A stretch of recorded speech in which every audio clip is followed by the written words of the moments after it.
कुमार नाम का एक व्यक्ति अपनी दूसरी पत्नी लता और 8 साल की बेटी आशा और 5 साल के बेटे अमर के साथ रहता है। आशा राम कुमार की पहली पत्नी की बेटी है जो अब इस संसार में नहीं है।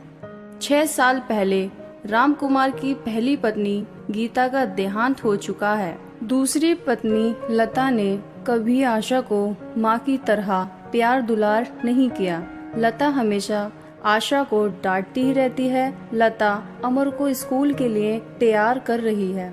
आशा, चल जल्दी से घर में झाड़ू लगा ले, कपड़े भी धोने हैं। माँ, आप मुझे कभी पढ़ने के लिए स्कूल क्यों नहीं भेजती?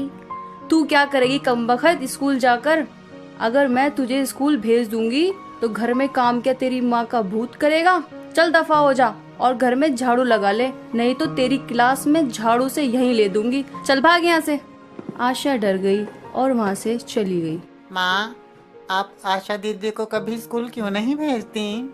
चुपचाप स्कूल जा, ज्यादा मत सोच। इसे भी जल्दी भेजूंगी, मगर स्कूल नहीं, नरक में, इसकी माँ के पास। अमर स्कूल चला जाता है।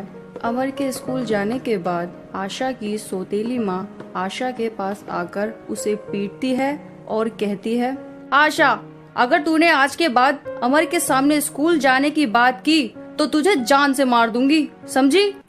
शाम को आशा और अमर घर के बाहर खेल रहे हैं। तभी आशा की सौतेली माँ वहाँ आ जाती है।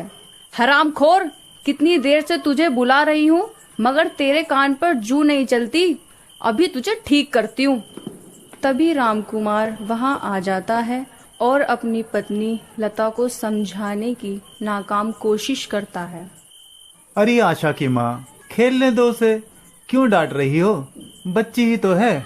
खबरदार, जो मुझे इसकी माँ कहा तो जबरदस्ती इसे मेरी बेटी ना बनाओ। जाओ अपना काम करो। बेचारा रामकुमार पत्नी को गुस्से में देखकर चुपचाप वहाँ से खिसक लेता है और लता आशा को पीटती है और कान पकड़कर उसे घर के अंदर ले जाती है। चल हरामखोर, बर्तन मांज। तेरी माँ नहीं आएगी मांजने, ये तो तुझे ही मांजने पड़ेंगे। अगले दिन सुबह रामकुमार को काम की तलाश में शहर जाना पड़ता है। अच्छा अमर की माँ, मैं जरूरी काम से शहर जा रहा हूँ। अमर और आशा का ख्याल रखना। हाँ हाँ ठीक है, जाओ जाओ, मुझे सब पता है कैसे ख्याल रखना है और किसका रखना है। पिताजी, अपना ख्याल रखना और जल्दी वापस आना।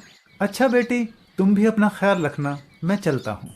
रात के 2 बजे हैं। अचानक लता उठ जाती है और वो आशा के कमरे में झांक कर देखती है। आशा गहरी नींद में सो रही है। ये देखकर उसकी शैतान खोपड़ी में उथल पुथल होने लगती है। आशा की सौतेली माँ आगे बढ़ते बढ़ते सोचती है, आज मौका अच्छा है इसे सबक सिखाने का, और तकिया उठाकर वो आशा के मुंह पर रखकर आशा को मार देती है और घर के बगीचे में गड्ढा खोदकर आशा की लाश को उसमें दबा देती है। अगली सुबह अमर आशा को घर में ना पाकर अपनी माँ से सवाल करता है, माँ, आशा दीदी कहाँ है? वो अपने कमरे में भी नहीं है। वो रात अपनी नानी के घर चली गई। चल तू अपना काम कर, आ जाएगी। 2-3 दिन गुजर गए। अमर आज बगीचे में उदास बैठा है। तभी वहाँ आशा की आत्मा आ जाती है और अमर को सब बताती है। अमर, अमर, कौन हो तुम? अमर डर जाता है। डरो नहीं अमर, मैं तुम्हारी आशा दीदी की आत्मा हूँ। मगर दीदी, तुम तो नानी के घर चली गई थी। नहीं मेरे भाई, सुनो, मैं तुम्हें बताती हूँ। और आशा की आत्मा अमर को सारी घटना विस्तार से बताती है। उसी दिन अमर के पिताजी भी शहर से लौट आते हैं और अमर सारी बात पिताजी को बता देता है। अमर के पिताजी पुलिस बुलाते हैं। बगीचे में